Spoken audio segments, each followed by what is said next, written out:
நான்காவது நாளாக மதிய அமர்வில் உண்மை நெறி விளக்கத்தை சிந்தித்து வருகின்றோம். அந்த வகையில் நாம் இதுவரை சுத்தி அனுபவம் வரை, அதாவது தத்துவம் அல்லது கருவிகள் என்பதாக நமக்கு எவையெல்லாம் வந்திருக்கின்றன, இந்த கருவிகள் எல்லாம் நமக்கு எப்படி உதவி செய்தன, இவற்றை தாண்டி நாம் யார் என்பதை எப்படி தெரிந்து கொள்வது என்பதாக இந்த கருவிகளின் நீங்கி நிற்றல் அனுபவமாக தத்துவ சுத்தி என்பது வரை நாம் கண்டோம். பொதுவாக தத்துவ வரலாற்றில் ஒரு உண்மை ஒன்று உண்டு. என்ன என்று கேட்டால், தத்துவ வரலாறே ஒரு மனிதன் இந்த சாஸ்திர ஞானங்கள் எல்லாம் இல்லாமல் எப்படி தத்துவவாதியாக மாறுவான் என்று கேட்டால், கண்டதே காட்சி கொண்டதே கோலம் என்பதாக எல்லாவற்றையும் முதலில் அனுபவிப்பான். யார் சென்று அழைத்து வந்தாலும் சித்தாந்த வகுப்புக்கு என்று வரமாட்டான். அவனுக்கு என்று ஒரு அனுபவம் உண்டு. அதனால்தான் சிவஞான செல்வர்கள் என்பதாக உங்களை அழைப்பதாகிய அந்த அமைப்பு ஏன் வரும் என்றால், நாம் ஞானம் பெற்றுவிட்டோமா என்பதா இல்லையா அதையெல்லாம் விடவும், திருஞான சம்பந்தர் கேட்பது போல, ஆர்வம் என்ற ஒன்று இருக்கிறதா, உனக்கு நான் முக்தி கொடுக்கிறேன் என்பதாக ஒரு அமைப்பு. இந்த ஆர்வம் என்று சொல்லுகிறார்களே, அது அப்புறம் பிறகு ஆர்வ கோளாறாக மாறிவிடும். இந்த ஆர்வம் என்று சொன்னால், உலகத்திலே அதை பற்றி தெளிவாக சிந்தித்த ஒரு ஆள் திருவள்ளுவர் தான். அன்பு ஈனும் ஆர்வம் உடைமை, அது ஈனும் நண்பு என்னும் நாடா சிறப்பு என்று ஒரு திருக்குறள் அமைக்கிறார். அன்புக்கு பிறக்கின்ற ஒரு குழந்தை ஆர்வம், அந்த ஆர்வத்திற்கு பிறக்கிற குழந்தை தான் நட்பு. நான் ஒருவரிடம் நட்பு கொள்ளுகிறேன் என்று சொன்னால் அதற்கு முதலில் வேண்டியது ஆர்வம். இந்த ஆர்வம் எதனுடைய விருத்தி என்று கேட்டால், அன்பினுடைய விருத்தி. ஆமாம், ஆர்வத்தினுடைய பரிணாமம்தான் நட்பு. அதே போல இன்னொரு பரிணாமத்தையும் கூறுகிறார் திருவள்ளுவர். அருள் என்னும் அன்பையின் குழவி பொருள் என்னும் செல்வச் செவிலியால் உடைத்து. அருள் என்று சொல்லப்படுகிற ஒரு குழந்தை அன்பினுடைய குழந்தையாக இருக்கிறது. அது பொருள் என்கிற செல்வச் செவிலியால் வளர்க்கப்படுகிறது என்பதாக ஒரு அமைப்பை சொல்கிறார். இல்லை, என்ன அடிப்படை என்றால், உலகத்திலே அன்பு இரண்டாக பார்க்கப்படுகிறது. ஒன்று அருள், இன்னொன்று ஆர்வம், நட்பு. இந்த அருளாக பார்க்கப்படுகிற அன்புக்கும் ஆர்வமாக பார்க்கப்படுகிற அன்புக்கும் என்ன வேறுபாடு என்று கேட்டால், பெரிய அருள் என்பது இன்றைக்கு நாம் படிக்கிற அருள் வேறு. திருவள்ளுவர் காலத்திலே இருந்த அருள் வேறு. அதே சமயத்தில் ஏன் நான் அதை வேறு என்று சொல்லுகிறேன் என்றால், இன்றைக்கு நம்மால் எளிதில் அதை நேரடி பொருளாக சொல்ல முடியாது. அதனால் ஆனால் திருமூலர் சிவம்தான் அன்பு என்று சொன்னார். அப்படி பார்க்கிற பொழுது நமக்கு சிவத்தினுடைய அருள் என்பது அன்பின் குழந்தையாக தெரிவதில் எந்த விதமான வேறுபாடும் இல்லை. நான் சொல்ல வந்தது, உலகத்திலே இருக்கின்ற பொருள்கள், இந்த பொருள்களை எல்லாம் நாம் எப்படி மதிப்பிடுகிறோம் என்று கேட்டால் செல்வத்தை வைத்துத்தான் மதிப்பிடுகிறோம். இது இந்த சேர் என்ன விலை போகும், தயாரிக்கிற காலத்தில் ஒரு விலை போகும், அதுவே கொஞ்சம் பழுதடைந்து விட்டால் ஒரு விலை போகும். இப்படி உலகத்திலே இருக்கிற பொருள்களை எல்லாம் நாம் செல்வத்தினால் எடை போடுகிறோம். இதைத்தான் பொருள் என்னும் செல்வச் செவிலியால் உண்டு. செல்வச் செவிலி என்கிற வளர்ப்பு தாய், அவள் செல்வத்தினால் பொருள்களை வளர்க்கிறாள் என்று சொன்னால், செல்வம் என்கிற வளர்ப்பு தாயால் மதிப்பிடப்படுவது பொருள்கள். இந்த பொருள்களிலே நாம் அன்பை செலுத்த வேண்டும் என்று சொன்னால் அந்த அன்பிற்கு பெயர் அருள் என்று பெயர். உலகப் பொருள்கள் சடம் என்று சொன்னால் அந்த பொருள்களில் நாம் செலுத்துகிற அன்பிற்கு பெயர் அருள். அதே அன்பு உயிர் பொருள்களின் மீது செலுத்தப்படுமானால் அதற்கு பெயர் நட்பு. அந்த நட்புக்கு அடிப்படை ஆர்வம். உலகத்தில் நிறைய உறவு இருக்கு. தாய், தந்தை, மகன், பிள்ளை, இந்த மாதிரியான உறவுகள் எல்லாம் போலச் செய்தல். போலச் செய்தல்னா இந்த மாதிரி பழகுவதற்காக வைக்கிற முறைகளே தவிர அவைகளே எது மாதிரி இல்லை. என்னுடைய உயிரை உயிராக பார்த்து கொண்ட உறவு இல்லை. உறவு என்று சொன்னாலே அதில் அந்நியம் உண்டு. ஆனால் நட்பு என்று சொன்னால் அந்நியம் இல்லை. அது உங்களுக்கெல்லாம் காதலா நட்பா அன்பான்னு பேசி பேசி பழகி போய் நட்பை புரிஞ்சிக்கிற விஷயத்தில் பிரச்சனை வந்துச்சு. நட்பு என்று சொன்னால் இன்னம் இனியம் எண்ணாத நட்பு. ரெண்டு பேரை நிறுத்திவிட்டு இவர் இப்படிப்பட்டவர் இவர் இப்படிப்பட்டவர் என்று சொல்லக்கூடாது. இவர்கள் இப்படிப்பட்டவர்கள் என்று ஒரே விஷயமாக சொல்ல வேண்டும். இன்னம் இனியம் என்று சொல்லுவது, இவர் இப்படிப்பட்டவர் இவர் இப்படிப்பட்டவர் என்று சொல்லுவது அது தவறு. இரண்டு பேரை வைத்து இப்படிப்பட்டவர்கள் என்று ஒரே விஷயமாக இரண்டு பேரை காட்டுவதுதான் நட்பு. இந்த நட்புக்கு அடிப்படையான அன்பின் செயல் கருவிதான் ஆர்வம். இதை வைத்துத்தான் ஆர்வம் உள்ளவர்களே வாருங்கள் என்பதாக முத்தி தருகிறார். அப்படி என்றால் நீங்கள் எல்லோரும் நண்பர்கள். நண்பர்கள் என்று வெளிப்படையாக அந்த உறவு முறையை பேசியவர் சுந்தரமூர்த்தி சுவாமிகள். நீங்க படிக்கிற அந்த சரியா மார்க்கம், கிரியா மார்க்கம், யோக மார்க்கத்தில் வர்ற விஷயம் இல்லாது. தோழமை என்று சொன்னால் நானும் இறைவனும் பிரிக்காமல் உறவு கொண்டிருக்கிறோம் என்பதை அனுபவிப்பது தோழமை நெறி. இப்ப இந்த அருளை, இறைவனுடைய அருளையும் இறைவனையும் நாம முத்தி நிலையில பேசும்போது அருளை சேருகிறோமா இறைவனை சேருகிறோமான்னு ஒரு கேள்வி கேட்போம். உங்களுக்கு இறைவனை சேரன்னு படிச்சுட்டு இருப்பீங்க, அருள்னு ஒன்று இருக்குதுன்னு படிச்சிருப்பீங்க. இறைவனுடைய அருளை சேருகிறோமா இறைவனை சென்று சேருகிறோமா அப்படின்னு ஒரு கேள்வி கேட்கும்போது என்ன பதில் சொல்லுவீங்க? இறைவனை நான் சேருகிறேன்னு பொதுவாக சொல்லுவீங்க. அப்போ அருள் எங்கே போச்சு அப்படின்னு கேட்டால், அருளோடு நான் சேருகிறேன் என்று சொன்னால் அந்த இடம் பெரிய இடம் கிடையாது.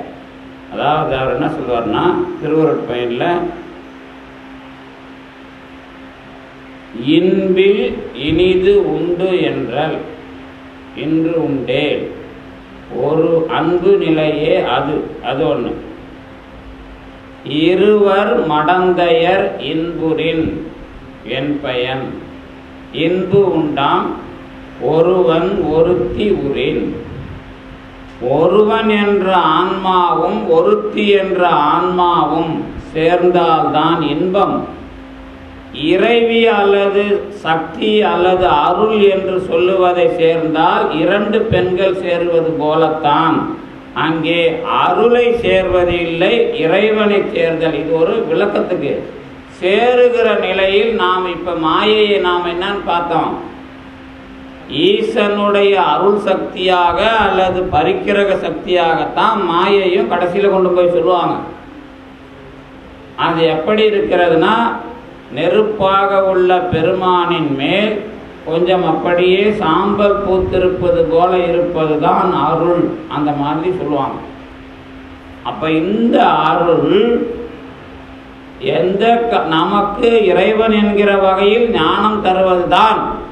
ஆனால் அதற்கும் சடம் என்றுதான் பெயர். அதனால தான் இப்ப நினைச்சு பாருங்க, திருவள்ளுவர் அருள்னு சொன்னத அவர் இந்த உலக பொருள்களை பயன்படுத்துகிற முறையை, அன்பு செய்கிற முறையை அருள் என்று சொன்னார். அதே அன்பை உயிர் பொருள்களில் செலுத்துவதை ஆர்வம் மூலமாக வருகிற நட்பு என்று சொன்னார். இதுதான் ஓத உளவா ஒரு தோழம் தொண்டருளன். ஓத உளவா ஒரு தோழம் தொண்டருளன் சொன்னது யாரு? மாணிக்கவாசர். ஆனா தோழனா இருந்தது யாரு? சுந்தரர். அப்போ தோழமை என்கிற அனுபவம் தான் நீங்கள் ஓதுவதற்கும் உழவுவதற்குமான உண்மையான நெறி. ஆனா நாம் ஓதுவது உழவுவது எதை வச்சுக்கிட்டுப்பா? கூடா நட்பை வைத்து கொண்டு செய்கிறோம். இந்த திருக்குறள்ல நீங்க தத்துவத்தை பார்க்கணும்னா இதெல்லாம் பார்க்கக்கூடாது. ஒரே ஒரு விஷயமா பார்த்தீங்கன்னாலே தத்துவ மந்திரம் எப்படின்னு கேட்டா, நட்புங்கிற அதிகாரத்தை எடுத்துக்கிட்டு அதுக்கு முன்னாடி பரிமேலழகர் ஒரு விளக்கம் எழுதுவார். என்ன எழுதுவார்னா, நட்பை விதிமுகத்தானும் எதிர்முகத்தானும் கூறுவார். அந்த எதிர்முகத்தான் வருவது இகலாலும் மயக்கத்தாலும். அதிலே வருகிற ஒரு 10 அதிகாரம், மொத்தம் 17 அதிகாரம் நட்புக்கு. அதுலதான் பெண்வழி சேரல், அது இது இந்த மாதிரி கூடா நட்பு எல்லாத்தையும் சேர்த்து வச்சு ஒரு மிகப்பெரிய அளவில் ஒரு ஆராய்ச்சி பண்ணுவார். யாரு? பரிமேலழகர் அதுக்கு குறிப்பு தருவார். திருவள்ளுவர் அதை அமைத்திருக்கிறார். கடைசியில இகல் வரைக்கும் வரும். நட்பு அதிகாரம் தொடங்கி இகல் அதிகாரம் வரைக்கும் 17 அதிகாரங்களில் நட்பை பற்றி திருவள்ளுவர் விளக்கி இருக்கிறார். ஏன் அதை நான் இப்ப சொன்னேன் அப்படின்னா, நாம சேர்ந்திருக்கிற நட்பு நம்ம உடம்போடு உயிரிடை நட்பு படிச்சிருக்கிறோம்ல. உடம்பை தனித்தொழிய உள் பரந்தற்று. இதெல்லாம் இந்த நட்பு முறையை அன்பு என்ற ஒன்றால் பார்த்தால் உயிர் பொருள்களுக்கும் உலகப் பொருள்களுக்குமாக பார்க்கலாம். அதுக்காக இந்த உலகப் பொருள்களை அப்படியே விட்டுலாமான்னு கேட்டா இல்லை. அந்த உலகப் பொருள்களை அருளாக பயிற்சிப்படுத்தி என்னோடு உரிமை உடைய அல்லது எனக்கான உரிமை உடைய ஒரே தரம் உடைய பொருளுடைய தோழமையாக இறைவனை சேர்தல் தான் அன்பு என்பதை சிவமாகவே அனுபவித்தல். இதுதான் அன்பே சிவமாய். இதுல இன்னும் நிறைய விஷயம் நடுவில் கேள்வி பதில் வந்தா அந்த தலைப்பு எடுத்து பேசும்போது தான் அதை சொல்ல முடியும். இப்போதைக்கு இந்த கருவிகளை எல்லாம் நீங்கள் அருள் தந்தது என்று சொன்னாலும் கூட, அல்லது அருள்தான் கருவிகளாக வந்தது என்றாலும், இறுதியிலே மலம் சடம் என்றல் காட்சி. இறுதியாக நான் இறைவனை நேர்பொருளாக சேர்வதற்கு உரிய அனுபவத்தில் இவைகளிலே இருந்து நீங்குவது என்பதுதான் நாம் இறுதியாக பார்த்தது. சரிதானே? இந்த இறுதியாக பார்த்த அனுபவம் இருக்குல்ல, நீங்குதல் என்பது இறைவன் எல்லா பொருள்களாகவும் கலந்திருக்கிறான் என்ற வகையில் ஒன்று, இறைவனே நேரடியாக ஞானத்திற்காகவும் சக்தியாக சிவமாகவும் தொழிலுக்காக சக்தியாகவும் மாயை என்பதை இடமாக கொண்டு பணியாற்றுகிறான் என்பதும் உண்டு. இவைகளையெல்லாம் தாண்டி எனக்குள்ளே ஒருவன் இருக்கிறான், அவனை சேர்ந்தால் அந்தந்த பொருள்களாக இருக்கிற இறைவன் தனியே தெரிவான். அப்பொழுது நான் இயல்பாக எனக்கு கருவி கரணங்கள் தேவையில்லை என்பதாகிய ஒரு விஷயமாக அது வராமல் கருவி கரணங்களிலேயே கடவுள் இருக்கிறான் என்பதனால் கருவி கரணங்களின் சார்பு இல்லாமல் நீங்கி பார்க்கிறேன் என்பது பொருள். அதனை அதில் ஒன்று மாற்றுக்கிறது இல்லையே. கருவி கரணங்களில் இருந்து நீங்குதல் என்றால் 3 முறை. ஒன்று, நேரடியாக கண்ணினால் பார்க்கிறேன் என்ற சட அனுபவம் இல்லாமை. இரண்டாவது, அந்த பொருள்களில் இறைவன் இருக்கிறான். எனக்கு அந்தந்த பொருள்களில் இறைவன் இருப்பது போல அறிவு நிகழ்ச்சிக்கும் அந்த பொருளில் இறைவன் இருக்கிறான். இது முதல்ல கண்ணு மாதிரி இருக்கிறான். இரண்டாவது, ஞானமாகவே ஒரு ஆற்றலாகவே சிவம் என்பதாகவும் இருக்கிறான். என்னுடைய ஞான ஆற்றலாக கலையாகவும் மாயையை தொழிற்படுத்தி இருக்கிறான். கலையை எப்படி நான் இல்லை என்று தெரிந்து கொள்ளுகிறேனோ அதே போல சிவமும் சிவமில்லை என்பதாக தெரிந்து கொள்ளுதல். இதெல்லாம் எந்த சிவம் இல்லை, இந்த எனக்காக வந்த ஞான சிவம் இது, ஆனால் அதுவே பரசிவம் இல்லை என்பதாக தெரிந்து கொள்ளும். இந்த முறையை தெரிந்து கொண்ட பிறகு எனக்குள்ளே இருக்கிறான் பெருமான் என்பதை நீங்கள் தெரிகின்ற நிலை தானாக வரும்.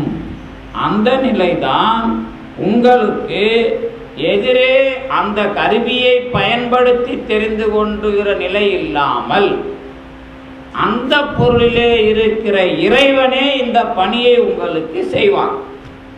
செய்யும் பொழுது மலம் சடம் என்ற நிலை நீங்கி நீங்கள் தனியாளாக ஞானத்தன்மையிலேயே நின்று எல்லாவற்றையும் பார்க்கும் நிலை வரும். இதுதான் மாயை என்கிற 36 கருவிகளை பார்த்து நீங்கி நிற்கின்ற ஒரு நிலை. இதுக்கப்புறம் அடுத்த வரி. இப்ப எடுத்த உடனே ஞானத்தை சொல்லிட்டார். பாயிருள் நீங்கி ஞானந்தனை காண்டல் ஆன்ம ரூபம். அதுக்கு முன்னாடி சொன்னதில் ஒன்றும் இப்போ நமக்கு குறையில்லையே. நீங்கள் வரைக்கும் ஒன்றும் பிரச்சனை இல்லை. ஏன் அந்த நீங்கள் நான் அதாவது சுத்தி அப்படிங்கிறத கொஞ்சம் அழுத்தி சொல்கிறேன் அப்படின்னா, இறைவனும் பொருளும் ஒன்று தான். ஒரு வகையில் இந்த புத்தகமும் இறைவனும் ஒன்று தான். ஆனால் புத்தகத்தில் நாம் இறைவனை பார்க்க முடியாது. ஏன்னா புத்தகத்தில் இறைவன் புத்தக வடிவமாக இருந்து அதை வாழ வைக்கிறான். திருமுறை கண்டெடுத்த வரலாறுல அப்படிதான் சொல்லுவோம். என்ன சொல்லுவோம்னா, திருமுறை ஓலைகள் நிறைய அதை சிதிலரிச்சு போச்சு. அப்போ இறைவன் என்ன சொல்லுவான், இப்போதைக்கு எது தேவையோ நான் அதை வச்சிருக்கிறேன் அப்படின்னு சொன்ன மாதிரி ஒரு வரலாறு எழுதுறல. அது என்ன அப்படின்னா, எந்த காலத்திற்கு எந்த வடிவம், எந்த உருவம், எந்த பொருள் தேவையோ அதை அந்த வடிவத்தில் அந்த உருவத்தில் அப்படியே பெருமான் வாழ வைக்கிறான். அவனே அதில் இருக்கிறான். இதுதான் அதில் இருக்கிற அடிப்படை தத்துவம். சரியா? அதனால தான் நீங்குதல் என்பதை அந்த பொருளோடு கொள்ளுகிற தொடர்பு தான். ஆனால் அந்த பொருள் தன்மைக்கு வேறாக சிவத்தன்மையிலிருந்து பார்க்கிறது அது. ஆனால் சிவத்தன்மையிலிருந்து பார்ப்பது எப்படி என்பதை சிவயோகம் போகத்தில் தெரிஞ்சுக்க போகிறோம். அது வேற. ஆனால் இப்பொழுது அந்த தன்மை எப்படி வருகிறது என்பது தான் இதிலே அடிப்படை. அதற்கு மூலமாகத்தான் இப்போ அடுத்தது என்ன பார்க்க போகிறோம், மாயையை நீங்கியாச்சு. இப்போ மறுபடியும் நம்ம சேர்த்து வச்சு எல்லாத்தையும் பின்னாடி பார்ப்போம். மாயை நீங்கின உடனே இப்போ கண்ணுக்கு தெரிகிறது இருட்டு. இப்போ இறைவன் இருக்கிறான், அதில் பிரச்சனை இல்லை.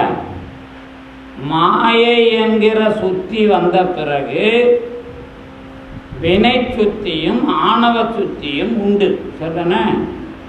வினை சுத்தியில் ஆணவ சுத்தியை பிரளயாகலருக்கு பிறகு விஞ்ஞான கலர் என்று வரிசைப்படுத்துவார்கள். சரிதானே? பிரளயாகலர்னா 2 மலம், வினையும் ஆணவமும் உடையவர்கள்.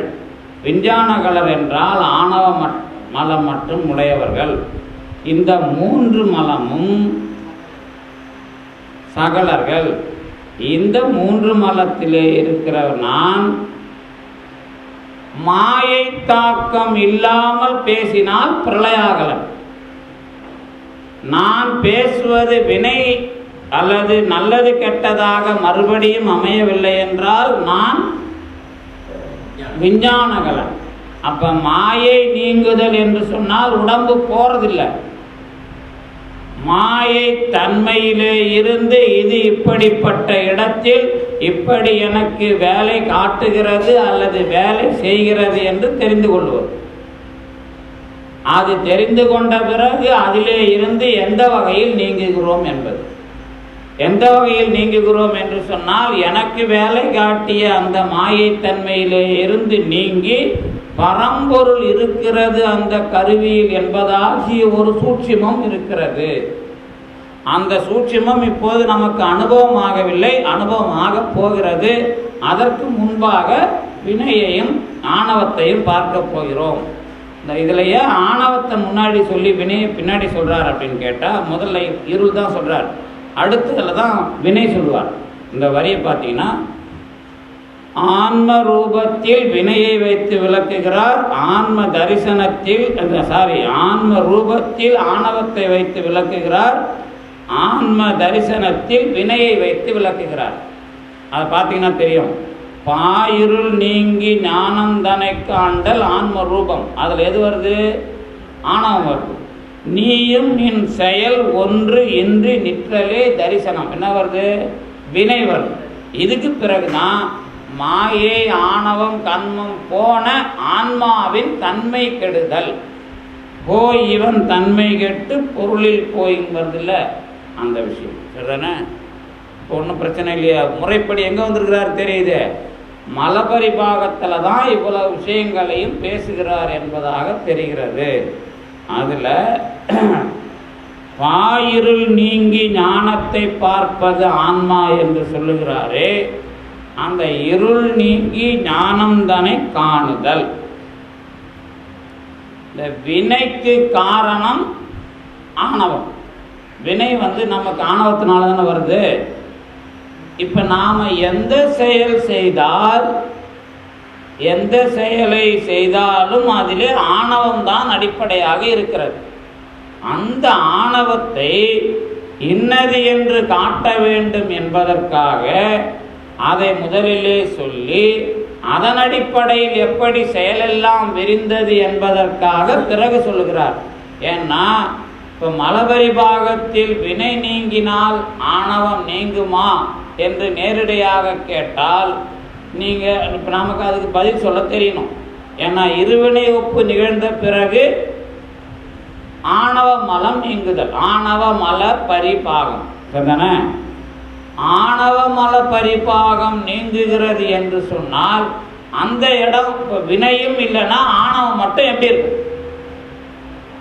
வினையும் போச்சு, ஆணவம் மட்டும் எப்படி இருக்கும்?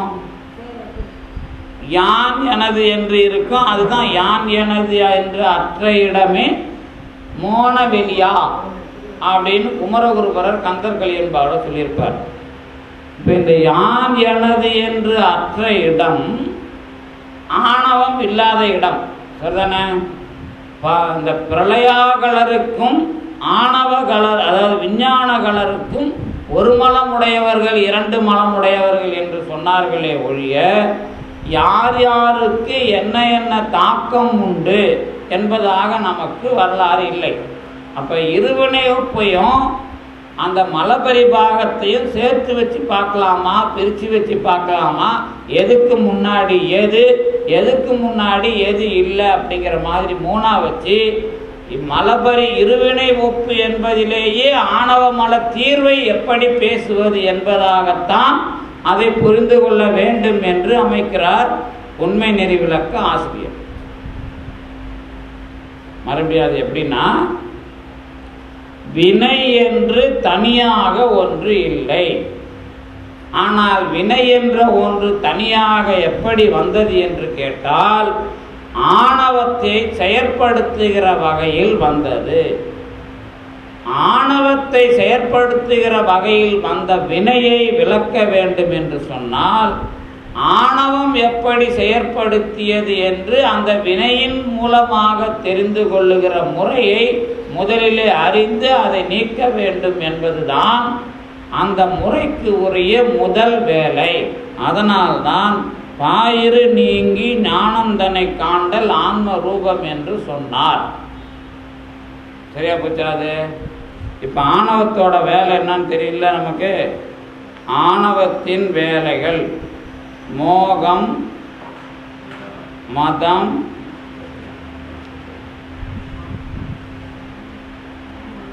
அராகம். ஒரு எழுதிங்க, அது ஒரு 7 எழுதிங்க. மோகம், மதம். ஏன்னா இந்த வினை லிஸ்ட்டை போட்டால் தான் நீங்கள் எந்த செயல் எதனுடைய தாக்கத்தால் வந்தது அப்படிங்கிறத வேறுபடுத்த முடியும். மோகம், மதம், அராகம், கவலை, தாபம், வாட்டம், விசித்திரம் 7 ஆணவமலம் காரிய வேறுபாட்டினால் இந்த மோகம், மதம், அராகம், கவலை, தாபம், வாட்டம் ஆணவமலம் காரிய வேறுபாட்டினால் இந்த 7 வகைகளில் செயல்படுகிறது.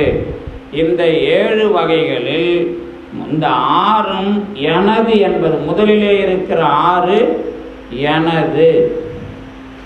எனது என்பதன் விரிவு.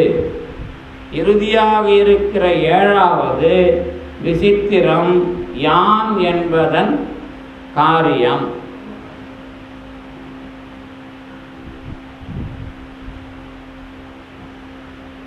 விசித்திரம்தான் அந்த யான் என்பதன் காரியம். இப்போ அதுக்கான நடைமுறை என்னென்ன அப்படின்னா, பொருளில் மயங்குவது மோகம். அது இந்த பொருள் அந்த பொருள் இல்லை, எந்த பொருளில் மயங்கினாலும் அதுக்கு பேர் மோகம். ரெண்டாவது மதம், பொருளை மிகவும் விரும்பி அந்த பொருள் எனக்குத்தான் என்று கொண்டாடுவது. அந்த பொருளை விரும்பி அது எனக்குத்தான் என்று கொண்டாடுவது.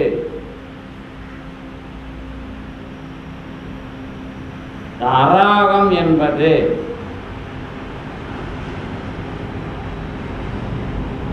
அப்படி கொண்டாடுகின்ற பொருளின் மீது ஏற்படுகின்ற ஆசை. அப்படி கொண்டாடுகின்ற பொருளின் மீது தொடர்ந்து ஏற்படும் ஆசை.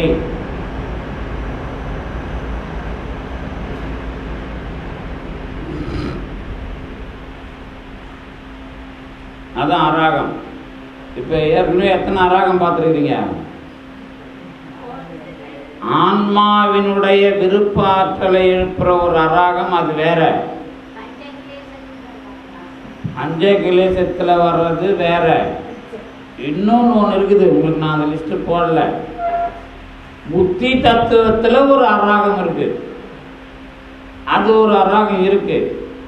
ஆனால் அந்த அராகம் செயல்பாட்டில் வர்றது, அதனால உங்களுக்கு அது தேவையில்லை. அடுத்தது என்ன? கவலை. அந்த பொருளை அனுபவிப்பதில் ஏற்படுகின்ற தடைக்காக வருத்தப்படுதல். பொருளை அனுபவிப்பதில் ஏற்படுகின்ற தடைக்காக வருத்தப்படுதல்.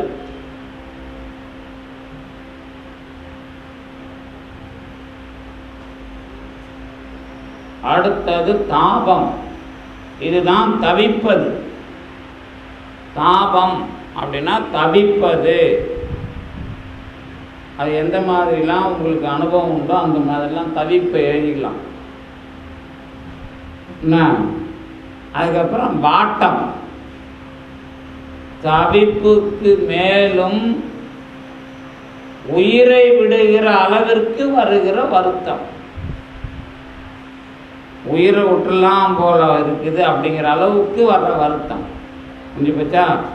மோகம், மதம், அராகம், கவலை, தாபம், வாட்டம். இப்போ இதுக்கு மேலே ஒன்று இருக்கிறது தான் ரொம்ப முக்கியமானது. அது என்ன அப்படின்னா, இந்த உலக வாழ்க்கை எனக்கு நல்லா முடிஞ்சிடுச்சு, என் புள்ள என் சொந்தக்காரங்க எல்லாம் சௌக்கியமாக இருக்கிறாங்க, நான் எல்லாருக்கும் நல்லது பண்ணிட்டேன், நானே இதை செய்தேன், எனக்கு ஒன்றும் யார் உதவியும் இல்லை, நான்லாம் இப்படி கஷ்டப்பட்டு காப்பாற்றி இப்படிலாம் நான் நின்றுட்டேன் அப்படின்னு சொல்கிறாங்கல்ல, அதுக்கு பேர் விசித்திரம். முடிஞ்சுதா? இப்போ என்ன ஒரு சின்ன கேள்வினா, இந்த பாயிருள் தான். இப்போ இருள் நம்மளை என்ன விஷயம்னா, நான் இந்த உலகத்தில் வாழ்வது ஆணவ வாழ்க்கையா, வினை வாழ்க்கையா, மாயை வாழ்க்கையான்னு முடிவு பண்ணணும். இப்போ வந்து இந்த மயக்கம் இதெல்லாம் என்ன பண்ணுவார்னா, சிவஞான முனிவர், நான் நாகரிகமாக எழுதுகிறேன், அவர் எப்படி எழுதுவார்னா, ஒரு பெண்ணை கண்டு மயங்குதல், அவள்தான் உயர்ந்தவள் என்று சொல்லுவது, அவள் மேலேயே ஆசைப்படுவது, அவளுக்காக கவலைப்படுவது, தவிப்பது, உயிரை விடுவது வரைக்கும் போகிறதுன்னு உதாரணம் எழுதிப்பார். இதே மாதிரி பேனா வரைக்கும் எனக்கு தெரிஞ்சு பேனாவுக்காகவே நிறைய பேர், நான்லாம் ரொம்ப பேனாவெல்லாம் நம்ம எழுதுறதுக்கு, எழுத்தாளன் அறிஞர்லாம் எதில் ஆசைப்படுவான், பேனா பேப்பரில் ஆசைப்பட்டு சின்ன சின்ன குப்பை பையன், ஸ்கூல் பையன் 1வது 2வது படிப்பான், அவன் பாதி நோட்டை கொண்டு போய் கடையில் போடுவான், அந்த பாதி நோட்டை கீழ்ச்சி அதில் இருக்கிற பேப்பரை வச்சுக்கின்னு அது மூட்டையாக இருக்கும், இவர் எழுதி தள்ள மாட்டார். ஆனால் அந்த மாதிரி இவர் பசங்க போடுற நோட்டிலேருந்து கீழ்ச்சி எடுத்து வச்சு அது ஒரு மூட்டை இருக்கும். அந்த அவங்கவுங்களுக்கு ஒரு அந்த மாதிரி ஆணவம் அந்த மாதிரி வேலை செய்யும். ஏதாவது இதெல்லாமே ஆணவங்கிறோம் நாம் இப்போ. ஆமாம், பேனா தொடங்கி பெண் வரை எல்லாமே, ஆங்கில பெண் தொடங்கி தமிழ் பெண் வரைக்கும், அதில் எல்லாமே வந்து உங்களுக்கு இந்த ஆணவ செயல் தான். சரிதானே? இந்த விஷயம் என்ன, இது தவிர நான் எப்படி வாழ்கிறேன்னு நாம் சொன்னால் ஆணவத்திலே இருந்து விடுபட்டு இருக்கிறோம்னு அர்த்தம்.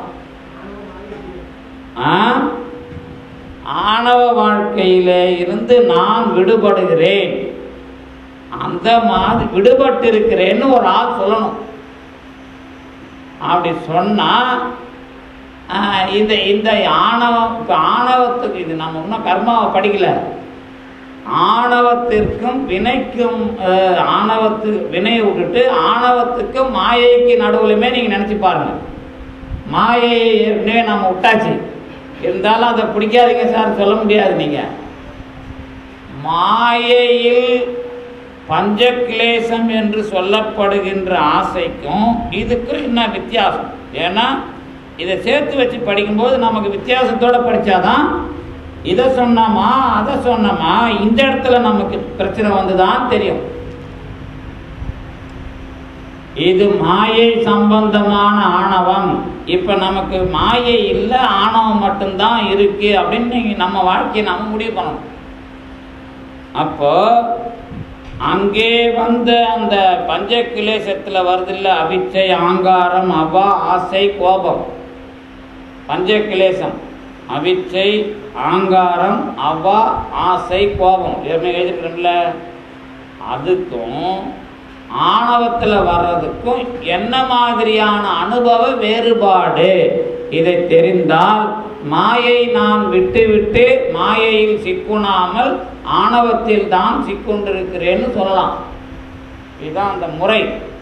அப்போ அவிச்சைக்கும் இந்த மோகத்துக்கும் என்ன வித்தியாசம் அப்படின்னா, அவிச்சை தான் அல்லாததை தான் என்று சொல்லுவது, ஆனால் ஆணவம் இன்னொரு பொருளில் மயங்குவது. அதை எடுத்து வச்சு பார்த்தாலே உங்களுக்கு புரிஞ்சிடும். அவிச்சை என்பது தான் அல்லாததை தான் என்று மயங்குவது என்று சொன்னால், இந்த நாக்கு ஆன்மா கிடையாது, ஆனால் அந்த நாக்கை தான் தான் சுவைக்கிறேன் என்பதாக அது மெனகெட்டு சாப்பிட்டு கொண்டிருக்கிறது. இந்த மாதிரி நினைத்தால் அவிச்சை. ஆனால் இன்னொரு பொருளுக்காக அதாவது என்ன மயங்குவது மோகம். இந்த மாதிரி நீங்கள் இது ஆணவ செயல்பாடு, இது மாயை செயல்பாடு என்று பிரிக்கலாம். ஏன்னா நம்ம ஆசிரியர்கள் குழப்பவில்லை. நம்ம ஆசிரியர்கள் அங்கங்கே கோடு போட்டு இது இன்னது இது இன்னது என்று சொல்லி இருக்கிறார்கள். சரிதானே? இது போக இந்த கருவி கரணம் இந்த மாயையோட கருவியெல்லாம் சொல்லும்போது வேற எந்த விதமான மயக்கம் அந்த மாதிரி எங்கேயாவது சொல்லியிருக்கிறாங்களா?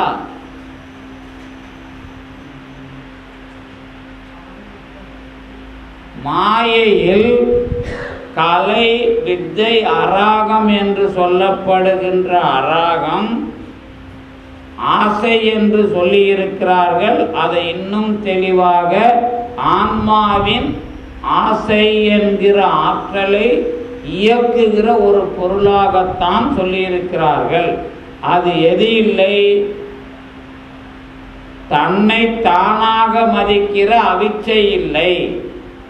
அது பொருளுக்காக மயங்குகிற மோகம், அந்த ஆசை அது மாதிரியானது இல்லை. அந்த ஆசையை இந்த ஆசையானது என்ன பண்ணுது, இட்டு நிரப்புகிறது. ஆசை என்ற ஆன்மாவின் உணர்வை ஆணவத்தின் மூலமாக வருகிற ஆசை பாதிக்கிறது என்று சொன்னால் இதிலே மாயை எங்கே சம்பந்தப்படுகிறது?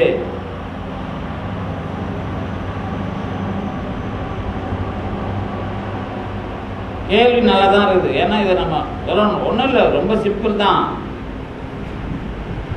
ஆன்மாவின் அராகத்தை ஆணவ அராகம் எதன் மூலமாக தாக்குகிறது?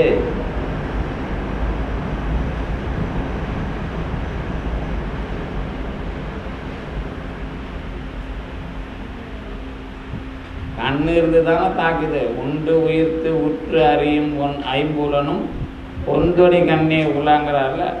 அப்ப இது மூலமா தான் அதுவும் வேலை செய்யுது. அப்ப மாயைக்கும் ஆணவத்துக்கு இருக்கிற சம்பந்தத்தை துண்டிக்க நமக்கு ஏன் தெரியவில்லை தான் கேள்வி. பாயிருள், பாயிருள்னா பரவி இருக்கிறது. அந்த பரவின் ராகுடம் போடல, தாவி இருக்குதுன்னு சொல்றல, அந்த மாதிரி அது பாவி இருக்குது. பாயிருள் தன்னை காண்டல் ஞானம், அதன ஞானம் தன்னை காண்டல் ஆன்ம ரூபம். இதுல என்ன ஞானம்? இப்ப நம்ம பார்த்தோம் ஒரு பொருள் சொல்றோம்ல, இந்த பேனா உயர்ந்த பேனா, இந்த பேனாவுக்காக நான் இப்படி மயங்குகிறேன், இதற்காக உயிரை விடுகிறேன், இந்த மாதிரி ஒரு விஷயம் இருக்குல்ல. இதிலே ஞானம் பெறுவது என்றால் என்ன?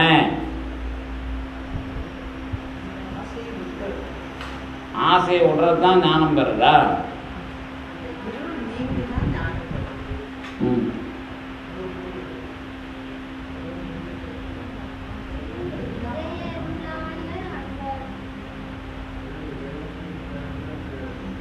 ஆணவமானது பொருளில் மயங்குகிறது, இது ஒரு செய்தி.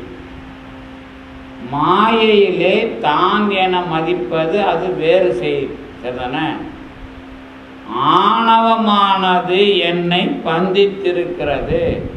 இந்த ஆணவத்திலே நான் நீங்கி ஞானம் காணுதல் என்பது அந்த ஆணவ தாக்கமில்லாமல் மாற்றுவது என்பது ஆகும். அப்போ ஞானத்தை பார்க்கிறேன் என்று சொன்னால் அல்லது ஞானம் பெறுகிறேன் என்று சொன்னால் ஆணவத்தின் எந்த நிலையை எது நாம் எல்லாவற்றையும் ஞானம்னா என்ன நினச்சிட்டு இருப்போம், பேசுவோம் அப்படின்னு கேட்டால் எல்லாம் திருவருள், எல்லாம் திருவருள் பேசுறது தான் ஞானம் நமக்கு தெரியும். எல்லாமே கடவுள், எல்லாமே கடவுள் தான் நம்ம ஞானத்தை பேசுகிறோம். ஆனால் நான் அந்த மாதிரி ஞானத்தை கேட்கல. ஞானம் என்பதாக இந்த மயக்கத்திலே தெரிந்து கொண்டேனே, அது எந்த ஞானம்?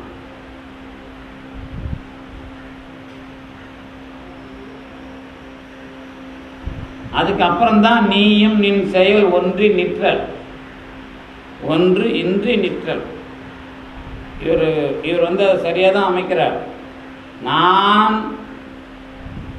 என்னுடைய அதாவது இந்த பொருளுக்காக மயங்குகிற செயல்பாடுகள் இருக்குல்ல, இந்த மயங்குகிற செயல்பாடுகள் தான் வினை. மயக்கம் என்பது ஆணவம், ரெண்டும் சேர்ந்தே வருது. இந்த விஷயம் மட்டும் வினையும் ஆணவமும் சேர்ந்து தான் வரும். அதுக்கு மாயை இடம். அப்போ மாயை இடம் என்று சொன்னால், இப்போ நான் இதை சாதாரணமாக பாட்டாக சொல்லிட்டு போகிறதுல, விளக்கமாக சொல்லிட்டு போகிறதுல ஒன்றும் பிரச்சனை இல்லை. நம்ம விஷயமா அது எப்படி தெரியுதுங்கிறது தான். நம்ம விஷயமானா நாம் அடிப்பட்ட இடத்துல ஒவ்வொன்றுத்துலையும் நாம் அடிபட்டிருப்போம்ல,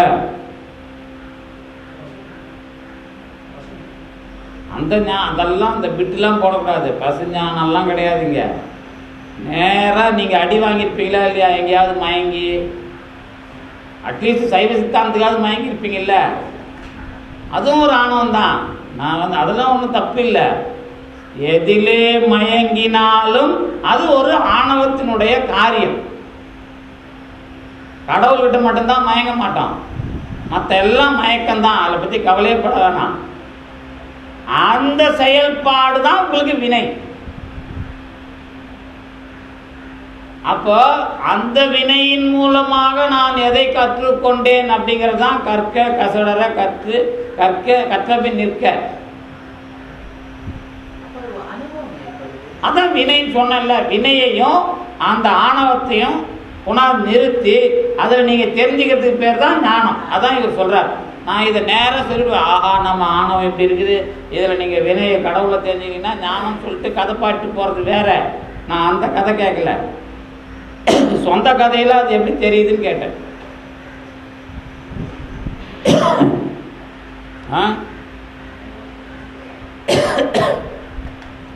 ஆணவம் வந்து என்ன வேலையை செய்யும்? 7 வேலை தெளிவாக எழுதியாச்சு. ஆணவத்துக்கு ரொம்ப வேலையெல்லாம் கொடுக்கல. யார்? நம்ம சிவஞான முனிவர் தான் அதையும் எழுதினார். இதையும் எழுதினவர் சிவஞான முனிவர் தான். தெளிவாக மாபாடியத்தில் வர்றதான் இந்த விஷயமும். இந்த மோகம், மதம், அராகம்னு அதை அதனுடைய காரிய வேறுபாட்டை நீங்கள் சித்தியாரில் பார்த்துருக்கீங்களா? இந்த மாதிரி ஆணவம் இந்த மாதிரி 7 சொல்ல மாட்டாங்க. ஆனால் மாபாடியத்தில் தான் இது ரொம்ப அழகாக எழுதியிருப்பார். ஏன்னா அவர் அந்த அந்த விஷயத்தை எடுத்தால் தான் எந்த கேரக்டரை எங்கே பிரிக்க முடியும்னு அவருக்கு நல்லா அதை வந்து விவரமாக ஆக்குறார் முனிவர். சித்தியாரில் வந்து இதே 7 வருதா?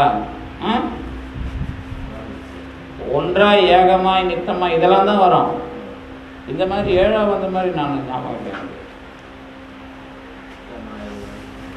பார்த்து தான் போச்சு. அதனால ஒன்றும் இல்லை.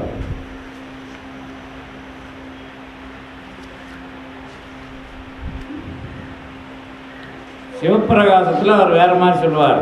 வேறு மாதிரினா அது மறுத்து இல்லை, அந்த பொருள் விஷயமாக சொல்லி அதை கொண்டு வர்றதுக்கு சிவப்பிரகாசம். சித்தியாரில் தான் இந்த மாதிரி விஷயங்கள் எல்லாம் பிரித்து சொல்வார். அவரும் ஆணவ மலம், மலம் என வேறு ஒன்று இல்லை, மாயாகாரியமதியனின் இலகு உயிர்க்கு இச்சா ஞான கிரியைகள் எழுப்பும் மாயை விலகிடும் மலம் இவற்றை வேறுமன்று அது வேறாகி உலகுடன் காரணமாகி உதித்திடும். அறிவோடு தொழிலை ஆர்த்து இதெல்லாம் தான் சொல்றார்.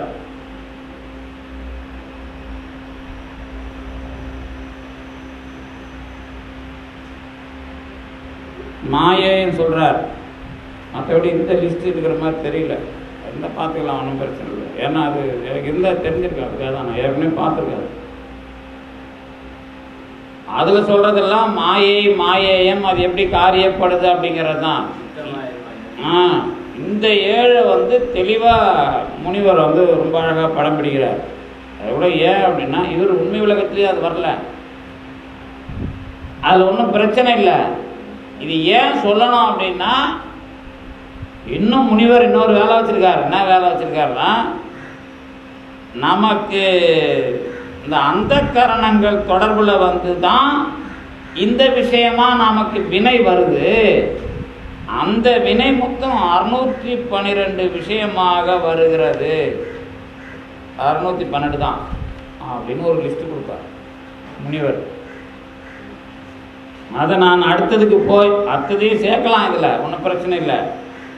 நீயும் நின் செயல் ஒன்று இன்றி நிற்றல் தரிசனம் அப்படிங்கிறத சொல்லலாம். அதுக்கும் அது சேர்ந்துடும். இருந்தாலும் இதை முதல்ல பார்த்துட்டோம். இந்த விஷயமா இதை தெரிந்து கொண்டால் அதனுடைய நீட்சியாக அது வந்துடும். அதனால் இப்போ நீங்கள் ஒன்றும் சைவ சித்தாந்தம் என்பது என்னுடைய வாழ்க்கையில் நடக்கிற செயல்முறைகளை நான் இப்படி அட்டவணைப்படுத்துகிறேன், அதான் இதில் வேறு ஒன்றும் இல்லை. அதுக்கு தான் நான் மயக்கம் வராத ஒரு ஆள் இங்கே இருக்க மாட்டோம். ஏதாவது ஒன்றுத்தில் மயக்கம் வந்திருக்கும். இந்த மயக்கத்தின் செயல்பாடும் கற்றுக்கொண்டதும் தான் ஞானம். நீங்கள் யாரும் வாயத்திறந்து சொல்ல மாட்டீங்க, எனக்கு தெரியும். ஏன்னா எல்லாத்துக்கும் அப்பப்போ வாயத்திறப்போம், மயக்கத்தில் மட்டும் வாயத்தை என்ன அசிங்கமாக போச்சுன்னா என்ன வருது. இதனால் இதுதான் திருநீலகண்டருக்கும் வந்தது. திருநீலகண்டர் விஷயமே ரொம்ப அற்புதமாக பெரிய புராணத்துக்குள்ளே நீங்கள் அந்த முதல் புராணத்தை படிக்கும்போது எவ்வளவு அருமையாக அதை நகர்த்துறார். ஏன் அவரை நான் தான் பண்ண தப்பை எல்லாரும் முன்னாடியும் சொல்ல வைப்பான். எல்லாரும் முன்னாடியும் சொன்ன பிறகுதான் அருள் அதுக்கப்புறம் வேலை செய்யும். எல்லாருக்கும் முன்னாடி எங்கள் 2 பேருக்குள்ளே இப்படி ஒரு கருத்து வேறுபாடு இருந்தது, நான் இந்த மாதிரி தப்பு பண்ணேன் நான் சொல்லி அதுவும் சத்தம் போட்டு சொன்ன பிறகுதான் பெருமான், இது ஏன் நீ வருத்தப்படுற, நான் தான் உனக்கு இருக்கிறேன்னு தெரியுதுல்ல, இதை வச்சுக்கிட்டு நீ ஏன் இவ்வளோ விஷயம் பண்ண அப்படின்ற மாதிரி அதை ஆக்கி அதுக்கப்புறம்தான் ஆணவத்தினுடைய விஷயத்தை மாத்திரா அப்படிங்கிற. ஏன்னா அடியவருக்கு எந்த மாதிரி அந்த விஷயம் முளைவிட்டு இருந்தது மறைப்பு அப்படிங்கிறது தான் அது. அதனால் அந்த வரலாறு மறுபடியும் நீங்கள் அந்த சேக்கிழார் பெரிய புராணத்திலேயே அந்த இடத்த எவ்வளோ அழகாக நகர்த்துறார் அப்படிங்கிறது அது ரொம்ப ஆச்சரியமாக இருக்கும். முதல்ல நகர்த்துறது, 2வது நகர்த்துறது, 3வது கொண்டு கலக்கரையில் நின்று அவர் என்ன பண்ணார்னு அப்படிங்கிறத அழகாக சொல்லிடுவார் நாசுக்கா. அவர் அதை சொன்னார்னு அதுக்குள்ளார இவ்வளோ விஷயமும் இருக்குது. அதே தான் இந்த மயக்கம் தீர்தல். ஏன் நம்ம சுந்தரருக்கு தான் அதே நிலவரம் தானே. சுந்தரரையும் அப்படிதான், நீ எனக்கு செய்யின்னு வெளிப்படையாக கேட்க வைக்கிறாரு. நாம் என்ன சொல்கிறோன்னா அது தப்புங்கிறோம். ஆனால் சுந்தரரை சுந்தரர் என்ன பண்ணுறாரு, அந்த சூட்சிமா அவருக்கு தெரியும். எப்பா மையல் மானுடம் எனக்கு தெரியும், நானா இதுக்கெல்லாம் கவலைப்பட மாட்டேன், நீ ஒழுங்காக இந்த வேலையை பாரு அப்படின்னு சுந்தரர் வாங்குறார் வேலையை. நீ எனக்கு போய் ஒழுங்காக அந்த அம்மாட்ட பேசி என்னை சேர்த்து வை அப்படின்னு கேட்குறாருல. அப்புறம் கல்யாணத்துக்கும் சேர்த்து வைன்னு கேட்குறாருல. அது ஏன் கேட்குறாருன்னா, இந்த உலகத்தில் அந்த ஆணவத்தை வச்சுக்கிட்டு பெருமான் அது எனக்கு தான் ஆணவம் கிடையாதுன்னு எனக்கு தெரியும், ஆனால் அதை வச்சு வேலை மறுபடியும் பெருமான் வாங்குறாங்கிற விஷயம் தெரிஞ்சதுனால தான் பெருமானை எப்படி வேலை வாங்குவதுன்னு சுந்தரர் அந்த புராணம் வரும். நீங்கள் கூட இப்போ ஒன்றும் இல்லை, நம்ம வாழ்க்கையில் ஆணவம் எங்கே இருக்குதுன்னு தெரிஞ்சுக்கிட்டு நீங்கள் கடவுளில் நேர்மையாக இருக்கும்போது இதுக்கு மேலே நான் என்ன, நீ அதை வச்சு வேலை ஆணவத்தை மறுபடியும் செயல்படுத்திக்கிட்டு இருக்கிற, அப்போ நீ செய் என்பதாக சில விஷயங்களை கேட்டால் தருவார். அதில் ஒன்றும் குறையே இல்லை. அதுதான் அந்த வரலாற்றோட நுட்பம்.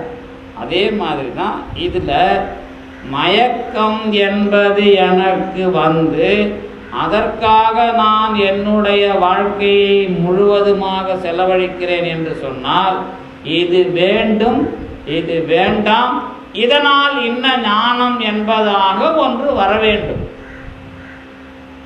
பொதுவாக நமக்கு பிறவியை பொறுத்த வரைக்கும் என்ன பிரச்சனைனா, வரும் மறுபடியும் போவோம், நம்ம விட்டுருவோம், என்ன பிரச்சனை அதிகமாகிடும் அதை விட்டு தொலைச்சிருவோம். ஆனால் மறுபடியும் அது ஞாபகத்தில் வேற வரும். அப்போ இந்த மாதிரி வர்ற அந்த விஷயத்தை தான் நாம் என்ன பண்ணுறோன்னா, இந்த வாசனாமலம் அப்படின்னு நம்ம பேசுகிறதே அதை தான். அப்போ இந்த வாசனாமலம் என்பது இந்த அந்த வாசனாமலத்தை நீக்கிறது தான் அந்த மலபரிபாகத்தின் இறுதி வேலை. அதுக்கு வாசனாமலம் அதுதான் வினை இல்லாமல் இருக்கும். மற்ற மலம்லாம் வினையாக தான் இருக்கும், எல்லாம் முடிஞ்சு போயிருக்கும். இந்த எல்லாம் முடிகிற வேலையை நடத்துறது தான் இந்த பயிற்சி. அதில் என்னென்ன பயிற்சி அப்படிங்கிறது வினையை வச்சு தெரிஞ்சிடும். இப்போது நான் இந்த பொருளுக்காக மயங்கினேன் என்பதை எதை வைத்து நான் மயங்கினேன் என்று கேட்டால் இந்த மாயையை வைத்துத்தான் மயங்கினேன். சரிதானே? அப்படி இல்லைன்னா எனக்கு மயக்கமே தெரியாது. ஆணவத்தை கொஞ்சம் வேலை செய்ய விட்ட உடனே அது வேலையை இப்படி காட்டியது. ஏற்கனவே பொருளை காட்டாது இருந்த ஆணவம், தன்னையும் காட்டாது இருந்த ஆணவம் அதே வேலையை இப்பொழுது எப்படி செய்கிறது? அதே வேலையை அந்த பொருளுக்காக மயங்க வைக்கிறது. உங்களுக்கு அந்த பொருள் சம்பந்தம் இல்லை என்று விளங்க வைக்காமல் வேலை செய்கிறது. பொருளோட தன்மையும் இதில் காட்டல. ஏன்னா உங்களுக்கு தெரியும் நிறைய விஷயங்கள்ல அது வேடிக்கைக்காக சொல்லுவாங்க எல்லாரும். இப்படி போனாலும் தப்புன்னுவாங்க, அப்படி போனாலும் தப்புன்னுவாங்க. இது எங்கடா பிடிச்சான் அவன், இதுக்கு போயா இந்த வேலை பண்ணுவான்னுவாங்க. அப்புறம் ஒரு வேலை அழகா பிடிச்சிட்டா அதான் இவன் இப்படி ஆகிட்டான்பாங்க. ஆனா ரெண்டுத்திலையும் ஆணவம் இருக்குதா இல்லையா? ரெண்டுத்திலையுமே ஆணவம். அதனாலதான் பொருளை காட்டாது. யாரா இருந்தாலும் சரி, ஆண் பெண் கிடையாது. அது அதை வச்சுத்தான் உங்களுக்கு வினையையே பெருமான் இயக்குறான். வினைனா நீங்க வினைங்கிறம இந்த வினையினுடைய தொடக்கம் அல்லது மூலத்தை தெரிந்துதான் மெய்கண்டார் அவன் அவள்னு போட்டார். அதுலயும் ஆண் பெண் உண்டு. ஆனால் அந்த ஆண் பெண் இணைப்புக்கு வினை கிடையாது. அதுல நம்ம தான் அது விரிவா படிச்சுட்டோம். அதுல வினை கிடையவே கிடையாது. ஆனா இந்த ஆண் பெண் இணைப்புக்கு கண்டிப்பா வினை உண்டு. ஏன் அது இது எல்லாத்தையுமே நீங்க ஒன்றும் தேவையில்ல. பழமொழி ஒரு கொஞ்சம் லிஸ்ட் எடுத்து வச்சுட்டு படிச்சீங்கன்னா இது புரிஞ்சிடும். பழமொழிகள் இருக்குல்ல, இந்த மனிதர்களுடைய உறவு பழமொழிகள் இருக்குதுன்னு வச்சுக்கோமே. இந்த உறவு பழமொழிகளை எடுத்து வச்சுட்டு பார்த்தீங்கன்னா, நல்லது என்று போனதிலே வந்த கெட்டது, அந்த கெட்டது என்பதாக இருந்தது நல்லதாக போனது. இந்த மாதிரி எல்லா பழமொழியிலையும் ஒரு அம்சம் இருக்கும். நீங்கள் ஒன்றும் இந்த பழமொழி எடுத்துக்கிட்டே தத்துவத்தினுடைய வரலாறு எழுதலாம். எப்படி திருக்குறளில் நட்பை கண்டுபிடிச்சோமோ அதே மாதிரி பழமொழிகளை எடுத்துக்கிட்டிங்கன்னா, என்னது, தாயை தண்ணீர் துறையிலே பார்த்தால் பெண்ணை வீட்டிலா போய் பார்க்க வேண்டாம். இதெல்லாம் பெண்களாக சொல்ல நினைக்காதீங்க. நான் பெண்களுக்கு சப்போர்ட்டு தான். நான் இருக்கிற பழமொழியை சொல்கிறேன் நான். என்ன அதனால் இந்த ஆணியம் பெண்ணியன்னு ஒன்று வரும்ல, அப்போ வரும்போது என்ன இவரும் அதே மாதிரி தான் சொல்கிறாருன்னு நீங்கள் நினைக்கக்கூடாது. அதனால் எனக்கு ஞாபகம் வர்ற பழமொழி தான் இப்போ நான் சொன்னேன். இப்போ ஆணாக இருக்கட்டும் பெண்ணாக இருக்கட்டும், இன்னொரு பையன் வரான்னா அவன் ஆணோ பெண்ணோ, அவன் புத்தி எப்படி வேலை செய்யும்? இவனுடைய வினை வேலை செய்யாது. ஆனால் அவனுடைய புத்தியை நாம் எப்படி பார்க்கறது? வினை ஒன்று, ஆன்மாவினுடைய அறிவு பக்குவம் ஒரு விஷயம் இருக்குல்ல. இந்த ஆன்மாவினுடைய அறிவு பக்குவத்தை முடிவு செய்கிறது எப்படி அப்படின்னு கேட்டால், எல்லாருமே நல்லவங்களாக தான் வாழ நினைக்கிறாங்க. அது ஒன்றும் பிரச்சனை இல்லை. ஆனால் பிரச்சனைன்னு ஒன்று வரும்போது நல்லவங்களா இருக்கிறாங்களாங்கிறது தான் பிரச்சனை. இப்போ எல்லாருமே நல்லவர்களாக வாழ வேண்டும் என்று நினைப்பதில் எந்த விதமான சிக்கலும் இல்லை.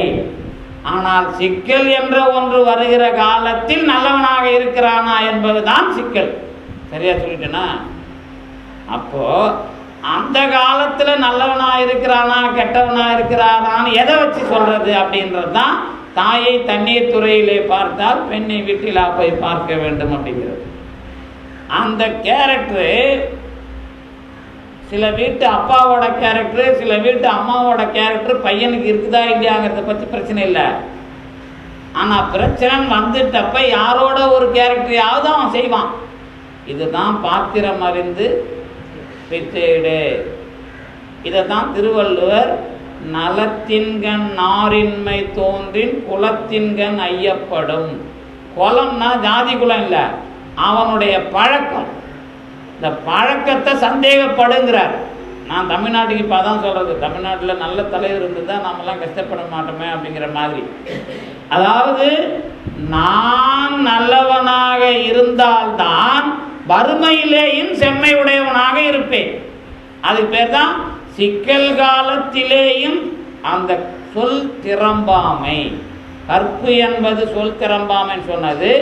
வறுமையிலும் செம்மை என்பது சிக்கல் காலத்திலேயும் நான் என்னை இழக்காமல் இருப்பது. இந்த மாதிரி விஷயமெல்லாம் எங்க வருதுன்னா ஆணவத்துக்குமான வினைக்குமான மோதல். வினைங்கிறது ஒரு உருவமா போறது இந்த சமயத்தில் தான். வினைக்கு ஏற்கனவே உருவம் கிடையாது. ஆனா வினை உருவமாக திகழ்கிறது என்று சொன்னால் இவர் பார்த்த உடனே தெரியுதுங்க, எந்த தப்பும் செய்ய மாட்டார். நீங்க நடக்கும்போதே நிறைய பேர் சொல்லிடலாம், நடக்கும்போது, பேசும்போது, சாப்பிடும்போது, இதுலயே நீங்க ஆளை முடிவெடுத்துடலாம். முதல்ல பார்த்த உடனே முடிவெடுத்துடலாம். எப்படி?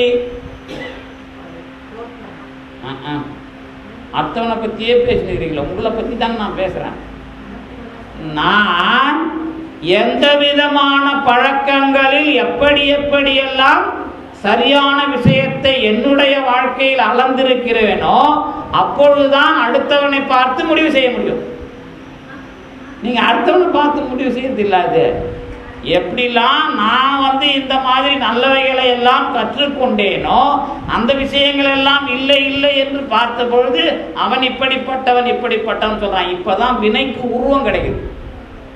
வினைக்கு உருவம் என்பது எதுன்னு கேட்டா, என்னுடைய பயிற்சியின் காரணமாக நான் எடுக்கிற அந்த முடிவுகள் தான் வினைக்கான உருவம். இததான் நல்லா தெரிஞ்சவன் பெருமான், நல்லது கெட்டதுன்னு அவன் கணக்கு போடுறான். இதுதான் வினைக்கான அருவமாகிய வினை நல்லது கெட்டது என்பதாக உருவம் எடுக்கிறது என்று சொன்னால், இந்த மாதிரி முடிவுகளை தெரிந்திருக்கிற பெருமான் நம்மை போன்றவர்களுடைய முடிவை பெறுகிற வரைக்கும் நம்மை ஓட விட்டு, ஆட விட்டு, மயங்க விட்டு இந்த மாதிரி விஷயத்தை இவன் பெறுகிறானா என்று பார்க்கிறான். புரியுதா வாழ்க்கை விஷயம்?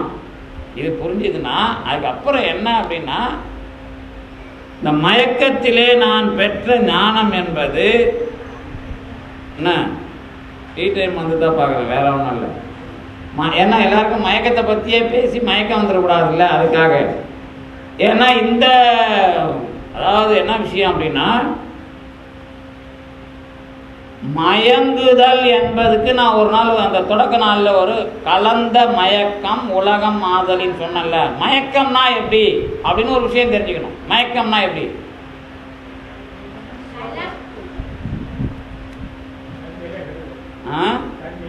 தன்னிலை கெடுதல், அப்புறம் அது மயக்கம் கிடையாது. இரண்டு பொருள்களும் வேறு வேறாக பிரிக்க முடியாதபடி கலப்ப. அதுதான் நாங்கள் ஒரு சாதாரண ஒரு உதாரணம் சொல்லுவோம். என்ன உதாரணம்? தோசை மாவு, இட்லி மாவு, அரிசியையும் உளுந்தையும் தேவையான அளவில் கலந்து வைத்தால் ஆட்டுறதுக்கு முன்னாடி விருந்தாடி வரமாட்டான்னா பிரிச்சிடலாம் காய வச்சு. ஆனால் ஆட்டிட்ட பிறகு பிரிக்க முடியாது. இந்த ஆட்டின மாவுக்கு பேர் தான் ஆட்டா மாவு இல்லை, ஆட்டின மாவுக்கு பெயர் அல்லது அரைத்த மாவுக்கு பெயர் மயங்கியது. அது நல்லா மயங்கினாதான் இட்லி வரும், இல்லைன்னா குட்லி தான் வரும்.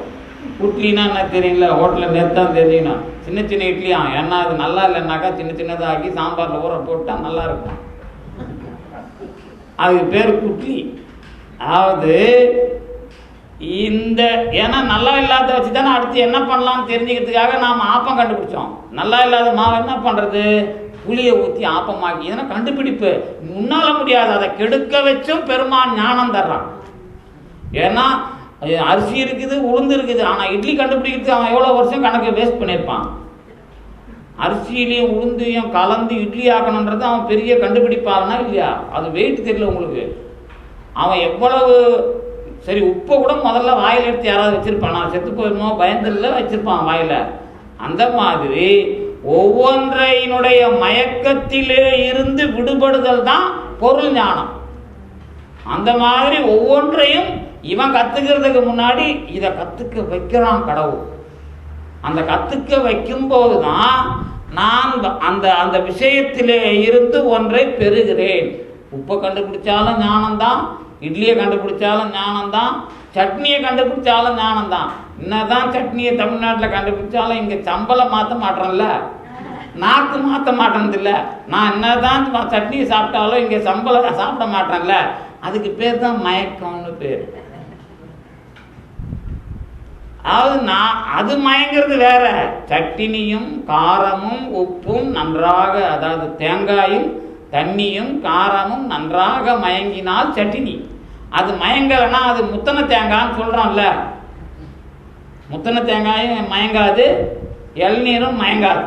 அப்போ பக்குவமான தேங்காய் தான் மயங்கி. அப்போ அதுக்கு தான் நான் என்ன சொல்லுவேன்னா, ஆரோக்கியமான பையனும் ஆரோக்கியமான பெண்ணும் தங்களுக்குள் பழகும் பொழுது தானாகவே சகோதர சகோதரிகள் என்பதாக பழகுகிற இயல்பு வருமானால் மயங்கவில்லை என்று பொருள். அது எப்பொழுது வரும்? இந்த வயசாகி போய் மயங்கலை, வயசாகி போய் ஒன்றும் இல்லைன்னா சொல்லக்கூடாது. எனக்கு ஞானம் நீங்கின பிறகு வருதுலாம் சொல்லக்கூடாது. இது மாதிரி ஒரு விஷயமாக அதை பார்த்தால் மயங்கவில்லை என்று பொருள். அந்த பயிற்சிக்கு பேர் தான் பாயிருள் நீங்கி ஞானம் தன்னை காண்டல். இந்த மயக்கம், அதாவது பழக்கத்துக்கு அவர் சொல்லியிருக்கிறார். ஆனால் மயக்கத்துக்கு நாம் இங்கே தான் இவர் தெளிவாக சொல்கிறார். யார்? நம்ம உண்மை நெறி விளக்கம் ஆசிரியர். பாயிருள் நீங்கி ஞானந்தனை காண்டல். இது அந்த பொருளினுள் இருள், பாயிருள்ங்கிறது தான் மயக்கம். பாவிய இருள் அல்லது பாவினா பரவியன்றது இல்லை. இருள் இங்கே பரவி இருக்குதுன்னா என்ன அர்த்தம்? அப்படின்னா என்ன அர்த்தம் அப்படின்னு கேட்டால், உள்ள சேர்லாம் அப்படி அப்படியே இருக்குதுன்னு அர்த்தம். நீங்கள் கொஞ்சம் பார்த்தீங்கன்னா, கொஞ்சம் இருட்டில் நிமிர்ந்து பார்த்தா சேரோட விஷயம் தெரியல. சேரையும் இருட்டாக்கிட்டா என்ன பண்ணும்?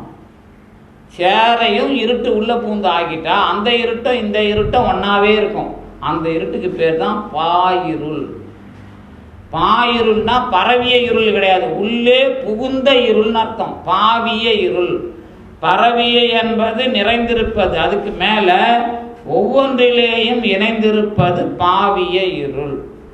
அந்த இருள் நீங்குவது என்பது தான் உங்களுக்கு ஞானத்தை காண்பது என்பது.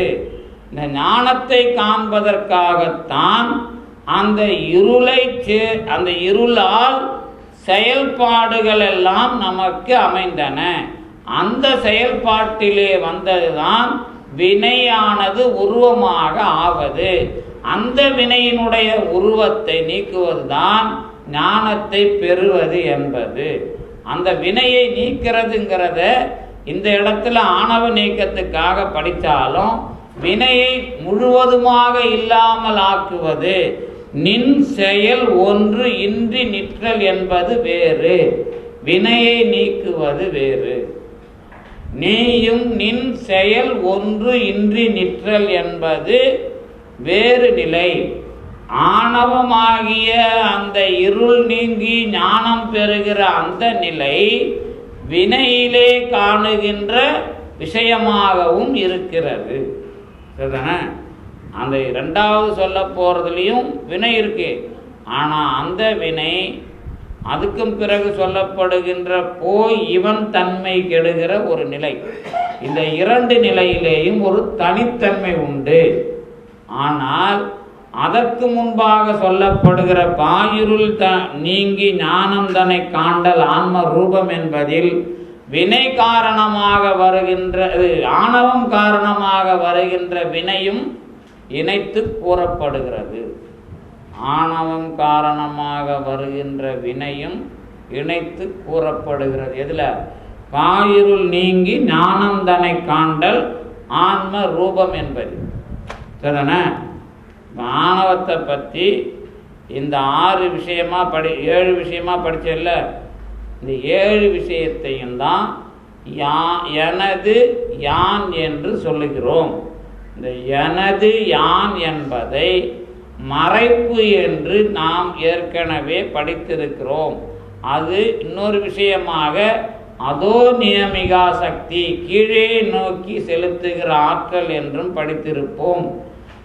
இந்த விஷயங்களை எல்லாம் மறைப்பது என்றும் கீழே செலுத்துவது என்றும் அந்த அடையாளங்களாக படிக்கப்பட்டதை நேரடியாக தெரிந்து கொள்வதுதான் மோகம், மதம், அந்த அராகம், கவலை, தாபம், வாட்டம் என்ற படிமுறைகள்.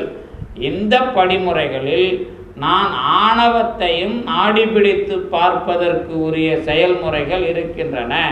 இந்த இடத்திலே நான் எதற்காக தவிக்கிறேன் என்று பார்த்தால், என்னால் ஆசைப்பட்ட அல்லது அந்த பொருளுக்காக மயங்கிய நான் யாதன் மூலமாக மயங்கினேன்? இந்த கண்ணின் மூலமாக மயங்கினேன். அப்ப கண் என்பது மயக்கத்தை செய்யவில்லை, ஆணவம்தான் மயக்கத்தை செய்தது என்பதாக ஒரு தெளிவு முதல்ல. அதுக்கு பிறகு சரி, இந்த ஆணவம் தான் இதை செய்யுதுன்னு சொன்னா, அப்ப கண்ணை பயன்படுத்துறது நான் தானே, ஏன் இந்த ஆணவம் இப்படி பண்ணிச்சு? அப்ப ஆணவத்தை நாம என்ன பண்ணணும்னு ஒரு ஆராய்ச்சி. கண்ணு நான் பயன்படுத்துறேன், பொருளை பார்க்கறதுக்கு பயன்படுத்துறேன். ஆனா ஆணவம் இந்த மயக்கத்தை உண்டாக்குச்சு. ஆணவம் உண்டாக்கிய இந்த மயக்கத்துக்கும் வினை உண்டாக்குகிற மயக்கத்துக்கும் என்ன வேறுபாடு? வினை மயக்கம் ஒன்று இருக்கு. இப்போ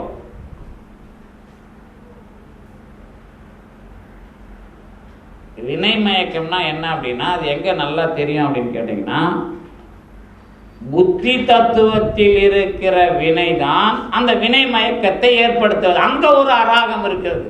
அந்த அராகம் தான் அந்த வினை மயக்கத்திற்கான விஷயத்தை ஏற்படுத்தி பொருள் மயக்கத்தை இணைக்கிறது. இப்ப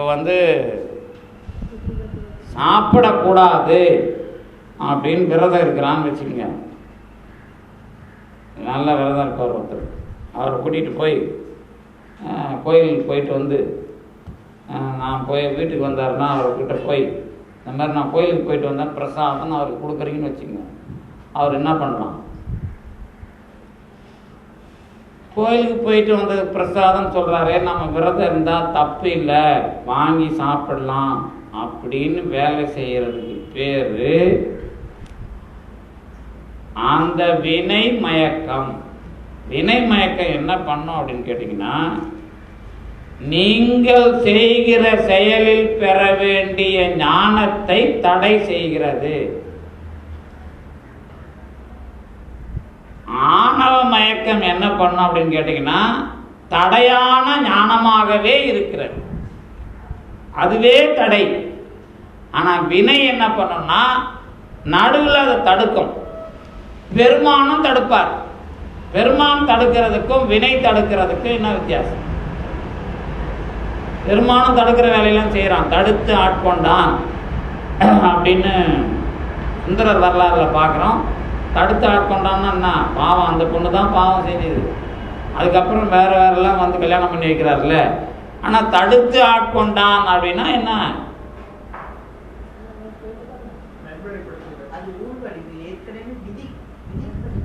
சுந்தரருக்கெல்லாம் விதி கிடையாது. அப்புறம் 2 பொண்ணுங்களை கொடுத்தாரு. அதே எப்படி கொடுத்தாரு?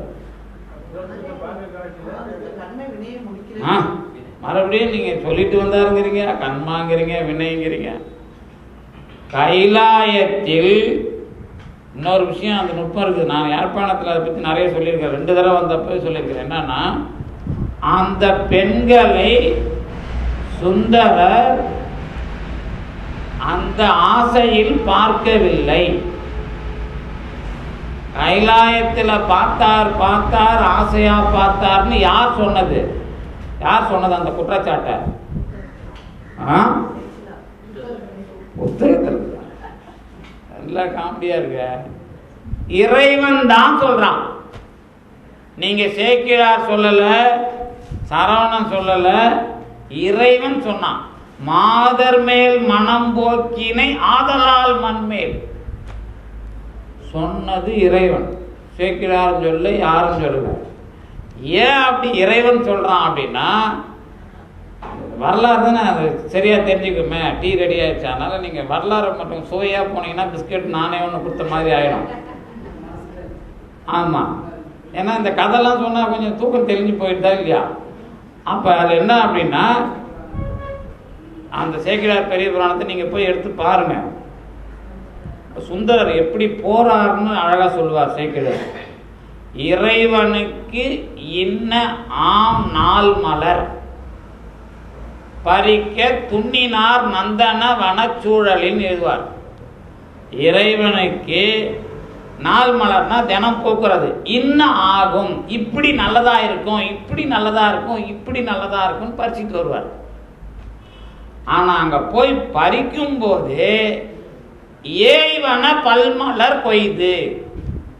ஏய்வனா இறைவனுக்கு பொருந்த அவன் நினைக்கிற மாதிரி மலரை பறிச்சார்னு சொல்றாரு. நல்ல அந்த மலர் பறிக்கிறதுலயே சொல்லிடுவார். இன்னது ஆகும் போனவர் இறைவன் ஏய்வனை இப்படி அவன் நினைக்கிறான்னு சிலதை பறிச்சுட்டு வர்றார். இந்த இடைவெளியில் என்ன தெரியும் உங்களுக்கு? இறைவன் நினைப்பதை சுந்தரர் அப்பொழுதே தெரிந்து கொள்கிறார். ஏன்னா சுந்தரர் இறைவன் கூப்பிட போறான்றதை இந்த சுந்தரர் இங்கே வந்திருந்தப்போ ஒரு ஆளுக்கு தெரிஞ்சது. அவருக்கு பேரு பெருமிழலை குறும்பர் எனும் பரமயோகி. பெருமிழலை குறும்பர் எனும் பரமயோகி இங்க இருந்தார். அவருக்கு பெருமான் நாளைக்கு சுந்தரரை கூப்பிட போறான் அப்படின்னு இன்னைக்கே தெரிஞ்சு போச்சு. அதனால சுந்தரர் போறதுக்கு முன்னாடி நாம போய் என்னன்னா அவர் போறார். அவர் பரமயோகி. ஏன்னா சுந்தரர் இல்லாத இடத்துல அவர் இருக்க மாட்டாராம். அப்ப சுந்தரர் யாருக்கு தலைவர்? பெருமிழலை குறும்பருக்கு. கடவுளே கீழே தான் நிற்கிறான். இப்போ யாரு கீழே? சுந்தரர் கீழே. அப்ப சுந்தரரும் அதே மாதிரி கைலாயத்துல இறைவன் நினைக்கிறத தெரிஞ்சுக்கிறார். அப்படின்னா என்ன நடந்ததுன்னா, இறைவன் அதாவது நாள் மலர் கொய்ய போனவர் எதிரில் வந்த மாதரும் காட்சியில் கண்ணினார். அந்த மாதர்கள் காட்சியில பொருந்திய கண்ணினாருங்கிறது அதான். கண்ணினார்னா வந்து நிக்கிறாங்க, ஒரு பிளாஷ் அடிக்குது, அவ்வளவுதான். ஆனா உடனே கடவுள் நினைக்கிறது தெரியுது அவருக்கு. இந்த அம்மா அவங்கள எதிர நிக்க விட்டு இவங்களை காரணமாக்கி நம்மள அனுப்ப போறான்னு ஓடி வர்றாரு. திரும்பி பூவை பறிச்சுக்கிட்டு வந்தவுடனே மாதர் மேல் மனம் போக்கினேன் ஆதலால் மண் மேல். வந்த உடனே பேசுது. அவர் தெரிஞ்சுக்கிட்டு தான் வர்றாரு. எப்பா நான்லாம் போக மாட்டேன், இந்த விளையாட்டுலாம் வேணாங்க வர்றாரு. வந்து வர்றால வாய் திறக்க விடுறதுக்கு முன்னாடி போ வெளிப்போ நீ பண்ணிட்ட அப்படின்னா என்ன பண்ணுவாரு? பெரிய ஆள், அவர் தலைவர் இல்லை. சரி, அவர் முன்னாடி அவர் எல்லாரும் முன்னாடி அசிங்கப்படக்கூடாது இல்லை. இந்த பூதகணம்லாம் உட்காந்துருக்கோம். அங்கே போய் கடவுளை அசிங்கப்படுத்த முடியுமா? சரி சொல்லிட்டார், ஓகேப்பா நான் போகிறேன். ஆனால் ஒரே ஒரு ஹெல்ப் மட்டும் பண்ணேன். மாயல் மானுடமாய் மயங்கும் வழி ஐயனே தடுத்தால் எழுதி வாங்கி தான் வராரு. அந்த ஓலையை மாற்றி இவர் வேற ஓலையை எழுதி வச்சுன்னு கல்யாணத்தை நிறுத்தினார். அந்த ஓலை தான் எழுதின ஓலை, அந்த கைலாயத்தில் எழுதின ஓலை. ரெண்டு பேரும் சுந்தரரே ஒரு பாட்டை எழுதி இந்த மாதிரி மையல் மானுடமாய் மயங்கும் வழி ஐயனே தடுத்தால்னு கேட்டு தான் கையெழுத்து போட்டு வாங்கி வர்றாரு. இங்கே வந்துட்டு முன்னம் நீ எனக்கு அடிமைன்னு எழுதி கொடுத்தன்னு காட்டுறாரு. கல்யாணத்தில் ஓலையே மாற்றிட்டார் கடவுள். நீங்கள் நினைக்கிறது வேற ஓலை, அங்கே கீழ்ச்சி போட்டது வேற ஓலை, அது நினச்சிக்கிறீங்க. அந்த ஓலையில் எழுதுனதே இல்லை, கைலாயத்தில் எழுதுனது இந்த ஓலை தான். இதையே அங்கே மாற்றி தான் அதுக்கப்புறம் நடக்குது. அதனால அது ஆணவம்லாம் இல்லை, அது ஒரு சவால் சுந்தரருடைய வாழ்க்கை. ஆனால் இறைவன் என்ன சவால் எடுத்துக்கிட்டான்னா, மனுஷங்களுக்கு இப்படி வாழ்ந்தாலும் இறைவன் இருக்கிறாய், பிழுக்கை வாரினும் பால் கொள்வோர். அதான் அவர் சொன்னார். பிழுக்கையை பற்றி சுந்தரருக்கு தெரியாது. இப்போ இன்னைக்கு இந்த காலத்து பசங்களுக்கு சில விஷயம் சுத்தமாக தெரியாத மாதிரி சுந்தரர் பிழுக்கை வாடுற அளவுக்குலாம் அவர் கஷ்டப்படல. ஆனால் அவர் சொல்கிறார், பிழுக்கை சாணி வாரினா கூட பாலை எடுத்துக்கிறவங்க. ஆனால் நீ எனக்கு ஒன்றுமே கொடுக்காத கொத்தடிமையாக இருக்கணும்னு நீ என்னை பார்க்குறியப்பா. ஆனால் நான் உன்னை மீளா அடிமை நீல நினைந்து அடியேன்னு தான் வளரார். ஆனாலும் நீ அடிமையான்னு குத்தி குத்தி குத்தி பார்த்துன்னு இருப்பான். அந்த குத்துற ஸ்டைல் தான் அழகான பொண்ணை வச்சு குத்துறது, சாப்பாட்டை போட்டு குத்துறது, குதிரையை வச்சு குத்துறதுன்னு கொஞ்சம் ஸ்டைல் வேறு மாதிரி இருக்கும், அவ்வளோதான். அதனால தான் அவர் என்ன சொல்கிறாரு, ஒன்றும் இல்லைப்பா, சுந்தரரை என்ன பறவை என்கிற பெண் சங்கிலி என்கிற அழகான பெண்ணிலே கட்டி கடலிலே அழுத்தி போட்டாலும் சுந்தரர் இறைவனைத்தான் நினைத்தார்னு அவர் எழுதினார். சிவபிரகாசர் அப்படிதான் எழுதினார். மல்லலம் பறவை தன்னுள் செய்ய சங்கிலியால் ஆர்த்து மாழ்குற அமிழ்த்து மேனும். இந்த கடல்ல சங்கிலியை கட்டி என்ன போட்டா கூட நான் உனக்கு தான்பா அடிமை செய்வேன்னு அவர் வாழ்ந்து காட்டினதுனால தான் புது கொள்கையை உலகத்துக்கு தர்றார். புது கொள்கை என்ன கொள்கை? புது கொள்கை என்ன கொள்கை? இது வரைக்கும் ஒரு கொள்கை இருக்கு, இப்ப புது கொள்கை சுந்தரர் கொள்கை என்ன கொள்கை? அதெல்லாம் கதெல்லாம் விடக்கூடாது.